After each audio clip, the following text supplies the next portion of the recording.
The charity stream ran by leftist video game YouTuber by Harris Brothers, which he ran on behalf of the United Kingdom-based trans charity Mermaids, has earned a place in gaming history, with over $350,000 raised during an exponentially escalating 55-hour bonanza that is all game industry stars, YouTubers, politicians, artists, and activists all join in promoting the stream, chatting on it. What began as a bit to play Donkey Kong 64 to raise through 000 turned into something legendary, and it was not done to one man's effort so long. Much attention has focused on Brothers, but I thought it would be appropriate to give this column over to one of the many trans women who worked behind the scenes to organize what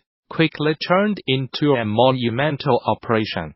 The gaming streamer and cyber sloth, KZ Explosion, joins us for a chat about how she helped make one of the best stories in gaming news come to life. Catherine Cross, so, how did you get involved in the stream, and what did you actually do while it was running? KZ Explosion. I got involved when H-Bomb asked me to come on the stream and chat to keep him alert. I'll chat with others while he was gone to sleep, so that there was not just a dead silence on stream. Everything beyond that was completely unintended and unplanned. I got the call. We were still chatting via Discord call, rather than a dedicated server, on Saturday morning, and when I came on board I suggested getting Jim Sterling on for a little, which he very kindly agreed to. At some point we gravitated from a Discord call to a server, which Pyle, at Pina Brando on Twitter, set up. It was later that evening that things really began to take off. I had been speaking to the folks at Mermaids, the charity we were raising money for, and trying to get their CEO Susie Gray onto the app, so I was talking them through using Discord. At the first time to get her on, I had also reached out to Grant Kirkhope, the composer of Donkey Kong 64, as soundtrack and voice of Donkey Kong himself, and someone very kindly put us in touch. For me, that was the point where the stream itself started to take shape. I had invited Chelsea Manning on, and it just became something bigger than any of us could have imagined. KZ, what happened after that? Say, I became the main point of contact for people asking to appear on the stream. So while I was reaching out to people I wanted to have as guests, like John Romero, others were reaching out to me requesting to appear.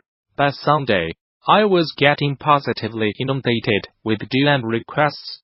People were messaging me mainly through Twitter, but I also got messages through Discord, Twitch, Steam, and Facebook from folks. Most folks who appeared went through me, and it was bizarre all of a sudden having people like Owen Jones, Adam Conover, the Chapo guys, and so many more, all sliding into my DMs. At one point on Sunday, I described myself as herding cats, trying to get folks onto speak and others to make room. So we had to go from an open channel to a locked one that we had to moderate getting people in and out of to speak with H-Bomb, so as not to have too much chatter all at once. I have to give gigantic thanks to Dan Olsen, Sean, Shannon Stucci, Pyle and others, who also did great work behind the scenes. Dan took over as the main point of contact. At the remainder of the stream once I had to go to bed.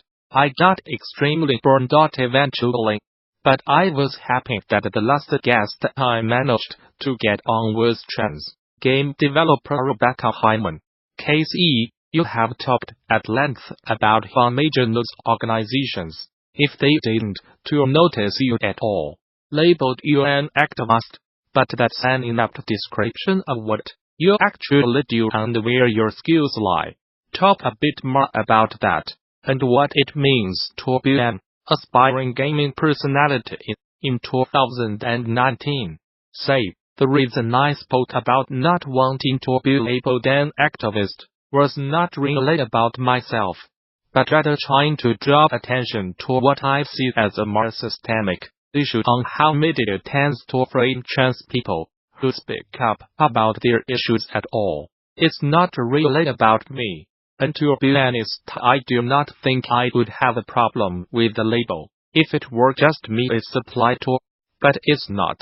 The same publications that labeled me an activist also gave the same label to Chelsea Manning, and it just to me. Not whistleblower Chelsea Manning or anything, just activist. And that's weird to me, that the only trans people mentioned get stuck with activist, while everyone else mentioned in the coverage gets to be known for something else. That does not even take into account how the term has become a dog whistle for transphobic, because as of late, where you will often hear them say, "I do not hate trans people, just trans activists." So that's something that definitely adds to my reluctance to accept the label. As for being an aspiring gaming personality, it's about the space I want to create within gaming. When we think of the typical YouTuber, a Twitch personality, what can often come to mind is abrasive, loud and angry. With my streaming, I wanted to have a channel that is almost the exact opposite, where people can expect a more chill and relaxed commentary, where LGBT folks are explicitly welcome, and nobody has to worry about any heated game moments. Our gamer was, if you know what I mean, to grow that space.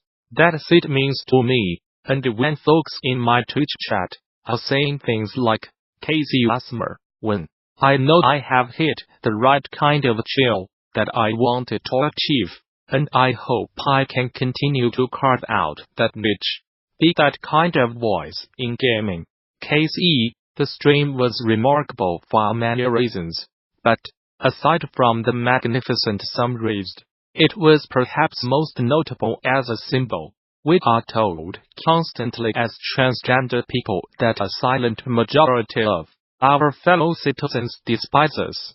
Despite that, this campaign was grassroots and blew up with minimal shepherding on anyone's part. Thousands of people came out for us, including politicians and celebrities. What do you think caused this? Where was the magic? Say, the magic.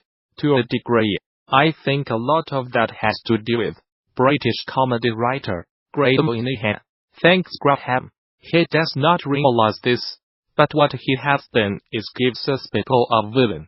For trans people, nothing of what he is saying is nude. It's the same transphobic claptrap we have always had to put up with. It's mundane to us.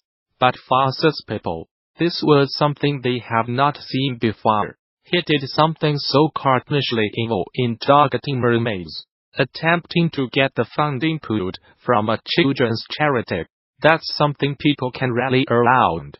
Some folks in the games industry have described him as a monster. When I told them what the stream is for, on his Twitter account, Graham has been directing a lot of hate at some very public figures who challenged him, and his followers who dogpiled their mentions often have bizarre conspiracy theories about what mermaids even do, often calling them pedophiles and groomers. It's so unhinged and eerily mirrors the Pizzagate conspiracy. He's dragged transphobia from an abstract concept for many people straight into the limelight, and shown everyone the truly hateful face of transphobia, raw, ugly, and spiteful. As trans people, we are indeed told that the silent majority hate us, and are all too used to public figures we have looked up to turning out to hate us. We have all had disappointments with musicians we used to admire, for example, who they turned out to be transphobic, so we are sort of conditioned to expect the worst by this. This has appended the notion that Area 1 silently transphobic. The sheer volume of people who wanted to get on our stream tore us apart. The trans community was mind-boggling to me. It was not something I expected to see. The messages I got from trans people telling me that this stream gave them the courage to come out has been incredible and heartwarming. Cross, the video game community, has taken a dropping in recent years, deservedly at times. But this stream was a watershed. In many ways, a lot of people felt a sense of relief that this sort of thing could happen spontaneously. Here was a charity stream that stood up for the defenseless,